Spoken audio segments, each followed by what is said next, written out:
This is Stuart Webb, business success mentor, author, podcast host, speaker, CEO and founder of The Complete Approach, with another one of my one-take video blogs, All the Mistakes Stay In.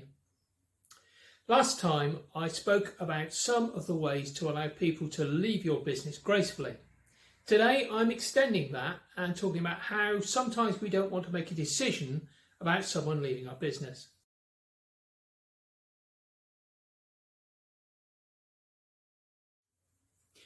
Decisions are tough, and I recently met with a client who didn't want to make a decision because they were afraid of the consequences of getting it wrong.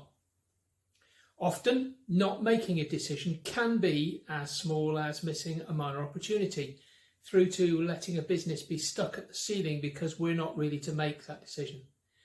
But more recently, I see a lot of businesses paralysed by indecision or indecisiveness around people, and especially in a tight job market. We can't possibly have that conversation with them because, what if they leave? As a result, I frequently find myself asking, so what's the outcome? What's going to happen?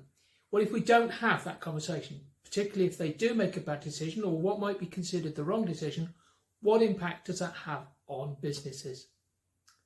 So in this example, there was toleration of a behaviour.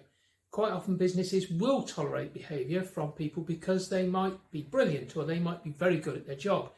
And that might seem to be the right thing. But delaying making a call or calling out those behaviours can erode other people's perceptions of leadership. It can also lower the standards. And some people think, well, if they can get away with it, then so can I. As a result, being unprepared to make that call can have repercussions. And even after that person has just left, you are left with a difficult situation. So I thought I'd talk about the general considerations I have, four that I lean on time and time again when it comes to making a decision. First, does the decision reflect our core values?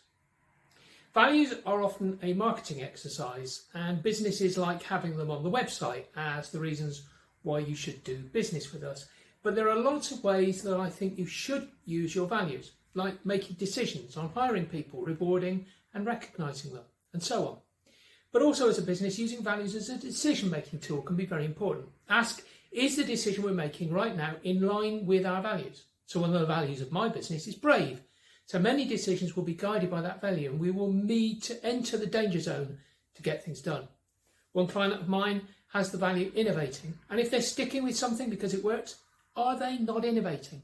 And if that's the choice, is in line with their business values? So values can be a first stop guard mechanism for your decision making. Then the second consideration is, are we ready to take responsibility?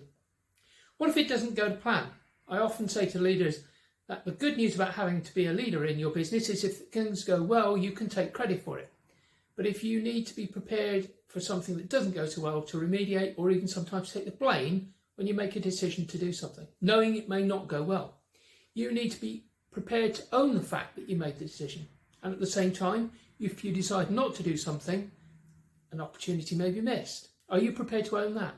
I often say when we're trying to make a decision, what's the reason? Instead of letting emotion dictate the outcome, approach the decision by naming it, then examining it by looking at the situation. For instance, what have we done in the past? What worked well? What didn't work?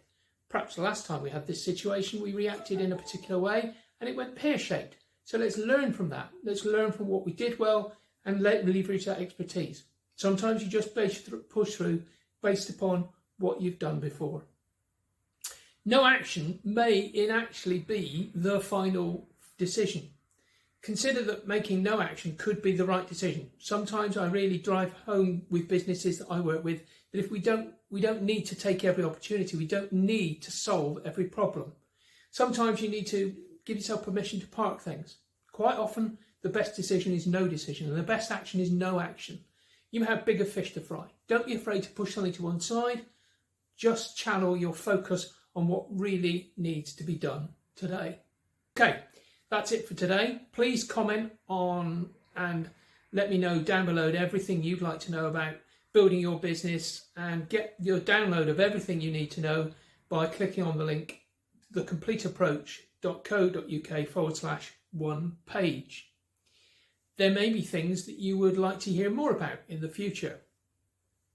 Why not drop a comment down below to let us know what you would like us to cover. And please like and subscribe to our short videos and share them with your friends and colleagues.